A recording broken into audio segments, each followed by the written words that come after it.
It all began, not with a call, not a calendar update, not even a forwarded memo, but with him, a man whose name isn't worth remembering, already in my chair. He was the flavorless CFO, in his worn-out jeans, sitting at my desk, my coffee mug in his hand like it was some kind of corporate hostage. My nameplate was gone, the monitor still warm, my desk drawer pried open and gutted. The man had the audacity to smirk at me, as if I were the intruder. "Daisy," he said, without standing, "we've reassessed some overhead." I stood there, in my heels, arms full of printouts from the post-mortem I had just run on the East Coast servers. You know, the ones that survived a full 0-day hit because I'd written my own firewall rules, ones no one else knew about. I had just saved them from a multi-million-dollar breach, and he was calling me overhead. "I'm not overhead," I stated. "I'm the core. Without me, this place folds faster than your weak chin during an audit." His smirk twitched. That was the only tell I got before he motioned to security. 2 rental guards in short sleeves, with the nervous eyes of interns who'd rather be gaming in a basement. They flanked me like I was a liability. Here's the thing, they didn't even know what I had built. They called it a data vault because that's what I let them call it, but it was more like a breathing nervous system with claws, the backbone of our cloud migration, multi-region sync, and client-end encryption. I had written it with sleepless hands and caffeine-trembling code during nights when the only voices I heard were from Stack Overflow and my therapist's voicemail. And the keys, tucked in a cold wallet, offline, because I never trusted them. Not after that executive offsite in Aspen, where I watched the board sell off part of our tech stack to a competitor while sipping wine that cost more than my quarterly bonus. They were too arrogant to notice, too foolish to know that firing me didn't just leave them vulnerable, it left them locked out. I let them walk me to the elevator, let them hold the door, let them think they had won. Until we passed the server room. That's when I stopped walking, turned, and looked him right in the face. "Did you reset the TLS certificates before you revoked my access?" His mouth opened, then closed. "I'll take that as a no," I said. "Good luck explaining to compliance why the logs say your primary architect disappeared mid-cycle with full admin privileges still attached." He blanched, actually blanched, like the blood decided it didn't want to be associated with him anymore. I walked out. No screaming, no scene, just the sound of the elevator door sliding shut behind me, and the quiet terror of a man who just realized he'd fired the only person keeping the lights on. I didn't go home. I went dark, powered down my phone, pulled the battery out of the burner I'd kept taped beneath my car's dashboard. You don't spend 4 years working under executives who smile while gutting pensions without learning how to vanish. I drove 3 counties west, checked into a motel where the carpet smelled like mildew and forgotten dreams, and booted up my private rig. No cloud sync, no OS bloat, just raw Linux, air-gapped, running code like a live wire. And that's when the real notifications started rolling in, not from the company, but from the system, the vault. My vault wasn't just storage, it was watching, learning. Every time someone touched something they didn't understand, it pinged me. A junior dev, sweet kid, tried to access the permissions registry, locked out in under a second. 10 minutes later, someone from legal tried to bypass 2-factor authentication using a backup email, the one I deactivated last quarter. Their panic tasted like honey. They thought they could restructure me like I was a broken chair in the break room. But what they failed to realize, what he failed to realize, was that I hadn't just built a platform. I'd built a reputation, quietly, in every Slack channel they didn't monitor, on every late-night call with clients who were sick of being sold fairy dust and PowerPoints. I had allies, and one of them sent me a screenshot. It was a company-wide memo. My name had been scrubbed from every repository, every commit history, even the wiki credits, replaced with project engineering by centralized dev teams. Centralized? They didn't remember me sleeping on a beanbag during the Q3 disaster, like they hadn't watched me crawl into the server rack during a literal flood to reroute power with zip ties and duct tape. They wanted to erase me, so I decided to haunt them. I pushed a single change to the back-end logs using a private port they didn't know existed, one line of code, just enough to trigger confusion. A low-priority data integrity flag, something subtle. I waited. An hour later, LinkedIn lit up like a brush fire. He was tagged in a post by our largest B2B client. They were pausing contract renewal negotiations, something about trust concerns. By midnight, 3 more clients had followed. But that wasn't the part that made me smile. It was the file attachment someone from IT forgot to redact in the client correspondence. An internal risk assessment PDF I'd never seen before. Subject line: single point of failure. Daisy Bell. They knew. They just thought they could cut out the heart and make the body run on autopilot. Too bad they forgot one thing about ghosts. We don't need permission to walk back in. The first true crack came 3 days later. Quiet, bureaucratic, almost boring. A JIRA ticket, priority critical, title: urgent vault key rotation failing on all environments, assigned to nobody. I read it on a borrowed tablet in a diner with sticky menus and a waitress who called me sugar like she knew I hadn't slept. The body of the ticket was poetry. Unable to complete scheduled encryption key rotation.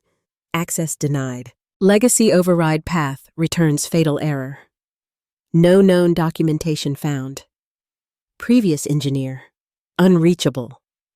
I was the previous engineer, and the override path, buried under 6 layers of logic, had a password tied to the punchline of a bad joke only I ever laughed at.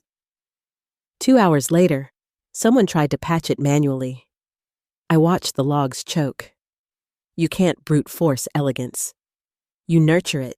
You sleep next to your code like a lover and whisper things to it at 2 a.m.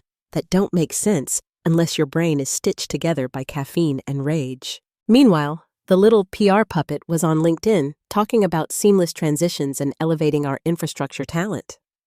Elevating? They couldn't even rotate a key without stepping on their own tie. So I added fuel. I called in a favor. Jay, ex-DevOps, now freelancing under NDA for some Fortune 50 company who'd once stolen half our front-end team. He owed me a beer, a kidney, and his career. I gave him one directive: submit a proposal to replace the vault. He laughed. They'd have to be desperate. They will be, I said. They already are. I sent him a list of current vulnerabilities, anonymized, of course, a little breadcrumb trail of all the ways the vault could go wrong if, say, someone decided to shift the primary certificate chain during a high-load data migration. By the time he finished reading, his tone had changed. Jesus, Daisy, you didn't build a vault, you built leverage. Damn right I did, I replied. Because here's what they didn't know. The encryption keys were just the start. I'd baked myself into their system in ways they'd never see coming. Monitoring scripts disguised as error handlers, log interceptors disguised as patch notes. Hell, even their new HR portal, I'd consulted on it under a dummy LLC. The next day, a second internal ticket leaked, this time from the compliance team. Subject: SEC, inquiry. Data access irregularity. Summary: multiple clients had flagged anomalies in their data access logs. Timestamps didn't match. IP traces were inconsistent. Someone had tried to reroute internal audit traffic through an unverified proxy. And still, no one had the guts to reach out to me directly. Not even him. He was too busy smiling through his teeth on a live stream, telling shareholders that our systems were more secure than ever. I watched it from a laundromat across town, my clothes spinning, my mind sharper than it had been in years. Because the more he spoke, the more it became obvious they hadn't just underestimated me. They'd handed me the detonator, gift-wrapped in arrogance and blind faith. And I hadn't even pushed the button yet. It was Friday when they finally broke protocol. 6:47 p.m. to be exact, long after the C-suite cockroaches scuttled off to their Teslas and martini dinners. A name popped up in my Proton Mail inbox. Sarah T., Senior Infrastructure Lead. Not someone I knew well. A competent second stringer, smart enough to survive. cautious enough not to ask why the sky was turning orange. Subject line, "Can we talk off record?" I stared at the screen like it was ticking. This was the moment I'd been waiting for. Not applause, not revenge, but validation that the machine knew it couldn't run without the girl who built the engine in the dark. I replied with 3 words. "You have 10. We met in a bookstore cafe, the kind with more plants than books and lattes named after Greek deities. She was already there, tapping a chipped cup, eyes darting like she expected a drone strike. Her voice shook less than I thought it would. "I didn't vote on the termination," she said. "I didn't even know until the morning after." "Save it," I said, not here for absolution. "No." She pulled a flash drive from her purse and slid it across the table. "They're planning a system-wide migration to a third-party vault by end of quarter. Jay's proposal is on the short list. Yours isn't mentioned once." Of course it wasn't. They think they can erase you. But they've made too many shortcuts. They skipped the dependency map, skipped the override triggers, even recompiled one of your scripts without validating the salt. I blinked. "Recompiled? Evangelist Pi?" She nodded. "That was suicide. He thinks the board will back him if he shows enough progress by the next earnings call." She added, "But they're already on edge. One more outage, one more breach, and they'll gut the whole leadership team." That's when I saw it. The real reason she was here. "You want to be CTO?" I said. Her silence was a confession and an opportunity. "You want to play hero?" I said, sipping my coffee. "Let's give them a villain." The deal was simple. I would not come back, not as a consultant, not as a savior, but I'd let her ride the storm to the top if she handed me everything. The migration files, the risk audits, the real internal emails, especially the ones with my name in them, blacked out like a national secret. She hesitated. "They'll know it came from me."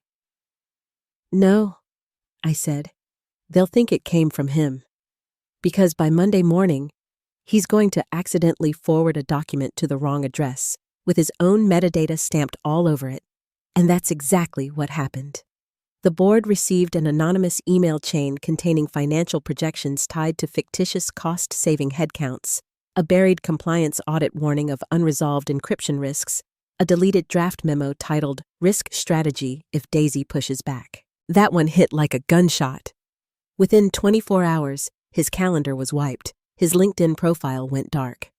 No goodbye, no farewell donuts, just evaporation. But the fallout? Oh, we were just getting warmed up. Because someone, somewhere, tried to restore one of my ghosted subsystems, and that poor bastard triggered protocol Red 47. An automatic lock, a looped script, and a very loud, very public alert that went straight to our largest client. Unverified backend access attempt detected. Safe lockdown initiated. Please contact system architect. The contact email? Mine. Signed in a flourish of irony. Former overhead. Monday morning, 8:03 a.m. My inbox exploded like a cheap lithium battery. 17 flagged messages. 6 from legal, 4 from compliance, 1 from the client, our largest enterprise account, the one that paid for his private golf instructor, and half the executive bonuses last fiscal year. Subject line on theirs was just one word: unacceptable. The body was worse. We were not made aware that your core encryption system was architected by a now terminated, unconsulted party, nor that said system includes autonomous fail-safe triggers tied to unauthorized override attempts. This violates Sections 4, 6, and 12 of our SLA. Please advise before noon or we begin the formal review process. Translation: lawsuit incoming. I knew that would get their attention, but what came next was beautiful. Sarah looped me in via a misdirected Teams invitation. A live call, internal emergency, Tier 1. No one knew I was watching. It was chaos. One executive's kid could be heard screaming in the background. Another guy was unmuted and breathing like a deflated air mattress. And there, at the center of it all, was Angela, our shiny, perfect, new interim CTO. The charisma of expired dental floss and the posture of someone who just realized the volcano was already mid-eruption. "I thought we had an updated architecture map," she asked, voice brittle. A compliance manager replied, "We did, until this morning when it disappeared. We think someone purged the mirrored backup." Angela, "From where?" Pause. Compliance, "We don't know. We can't trace the access signature. It's not in the credential registry. It was never going to be. I designed that shadow port with a nested encryption seed keyed to an image hash of my mother's wedding ring, something no one in that room even knew existed." Then someone on the call dropped the phrase that made my jaw clench. "Is she doing this?" Angela stiffened. "We have no evidence." Another voice chimed in, soft, male, probably legal. "But if she is, should we be negotiating?" I nearly choked on my oatmeal. Negotiate? They wanted to bargain with a ghost, the same ghost they publicly fired, erased, scrubbed, blacklisted, the same ghost who once held their entire AWS deployment in her hands like a wire puzzle. That's when I decided to stop watching. I closed the call, sat back, and activated the final breadcrumb. Not a breach, not a ransom, just a reminder. A timed packet sent to their archived internal newsletter system. An old one, mostly dormant, used only for internal morale boosts and birthday shoutouts. That Monday afternoon, every employee, all 182 of them, got a blast email from Vault Core System Digest. Subject line, "Built by a ghost, maintained by fools." And the body, a single sentence, "Encryption fails where ego thrives." No links, no hacks, just that. And the response was instant. Reddit caught wind of it, then Twitter, then Hacker News. Suddenly, we were trending under hashtags like #VaultFail and #OverheadMyAss. And that's when I got the call. A blocked number. I answered anyway.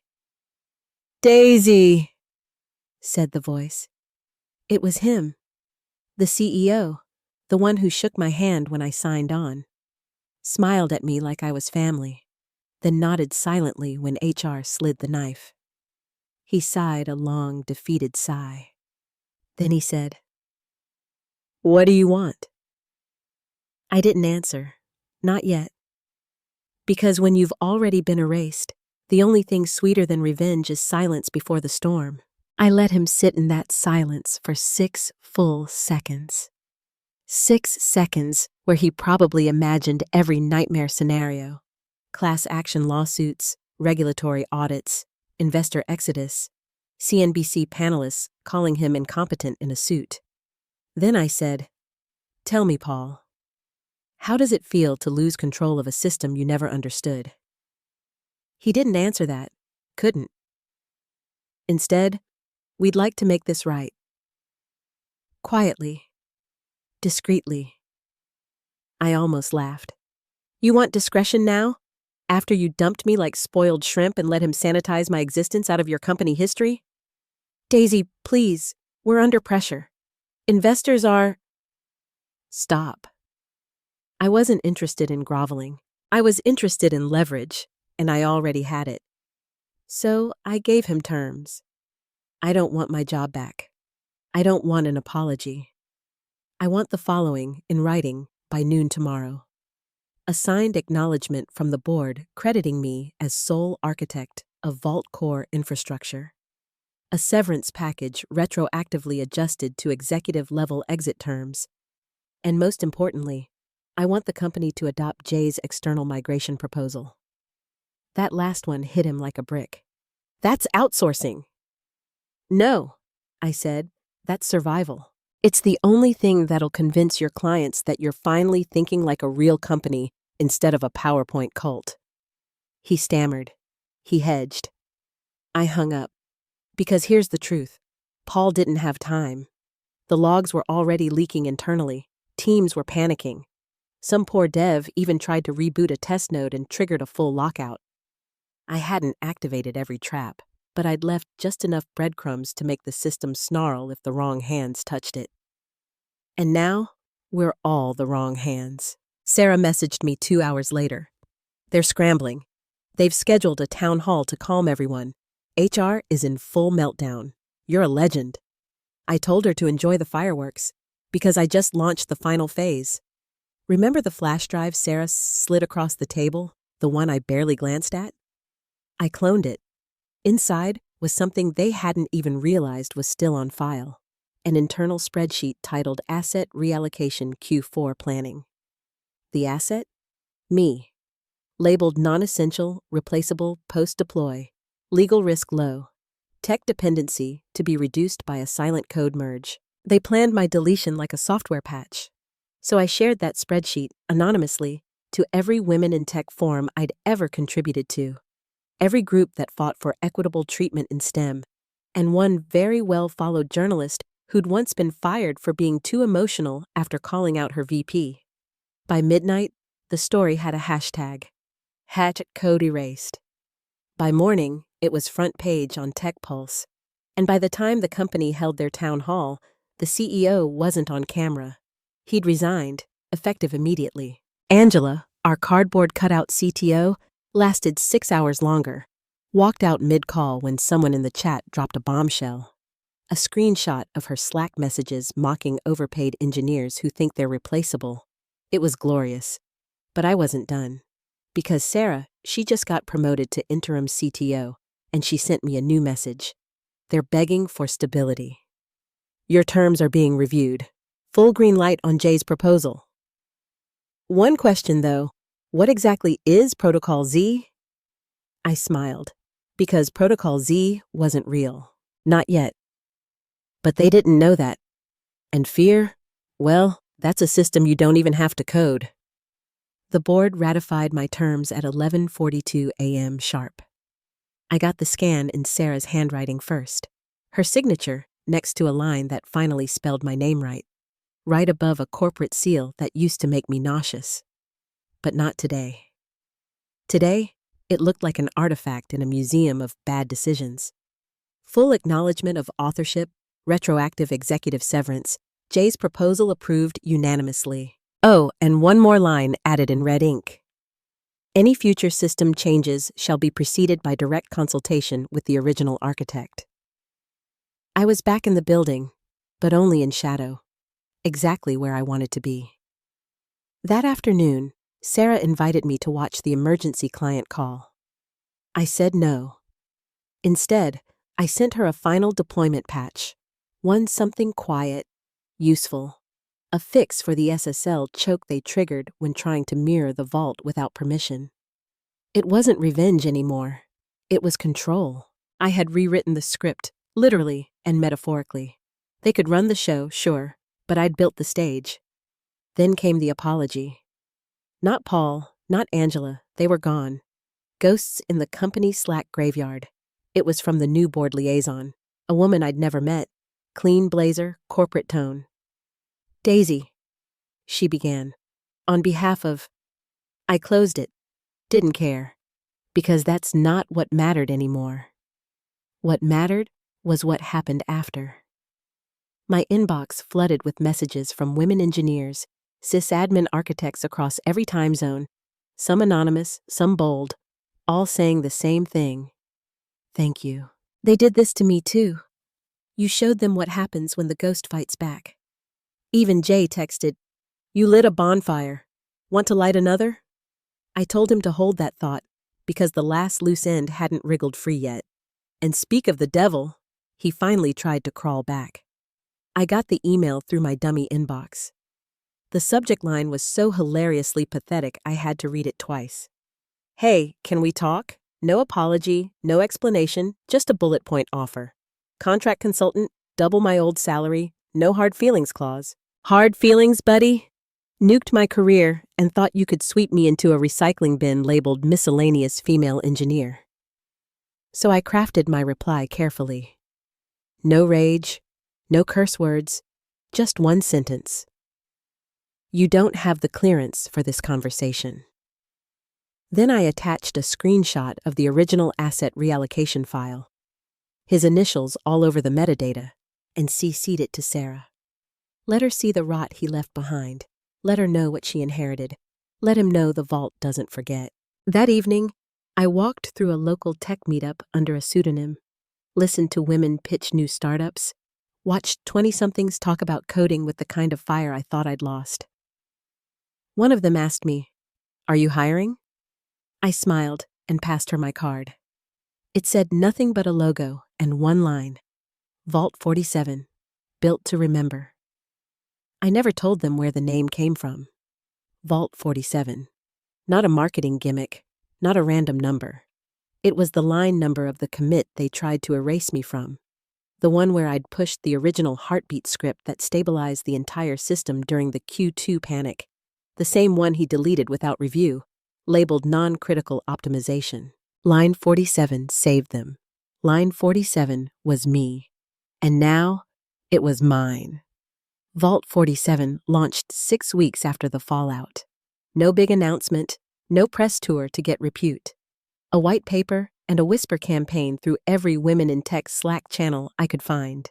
A modular, decentralized encryption framework with zero vendor lock-in and a deliberately hostile interface for any executive trying to streamline us out of relevance.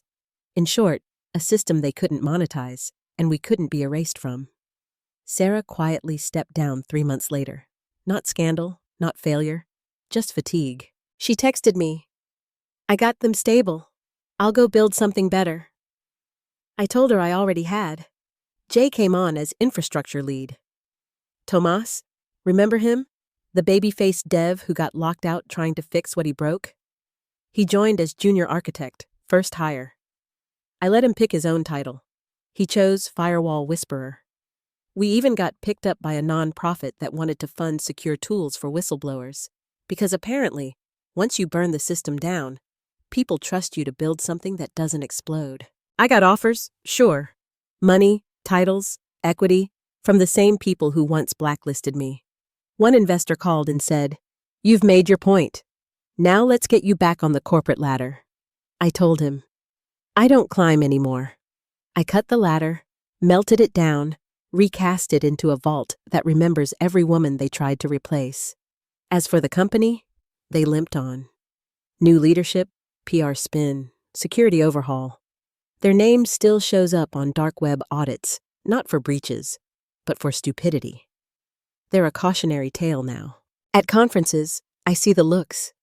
I hear the murmurs. The ones who say I overreacted, that I should have walked away quietly. But you know what? I think they expected me to ghost. I became haunted history instead. Because overhead isn't the cost of doing business. It's the cost of forgetting who built the damn business in the first place. And now, they never forget me. Because every time Vault 47 boots up, it echoes one simple line through the logs. Initialized by Daisy Bell. Line 47. This story illustrates the power of self-worth and resilience. When undervalued and dismissed, Daisy didn't just walk away quietly. She used her expertise and intellect to reclaim her narrative and demonstrate her indispensable value. The lesson here is that your contributions, especially in specialized fields, have a profound impact, and true innovation cannot be easily replicated or erased. Even when faced with betrayal and corporate negligence, believing in your capabilities and strategically asserting your worth can lead to a more fulfilling path. The positive message is that challenges can be transformative.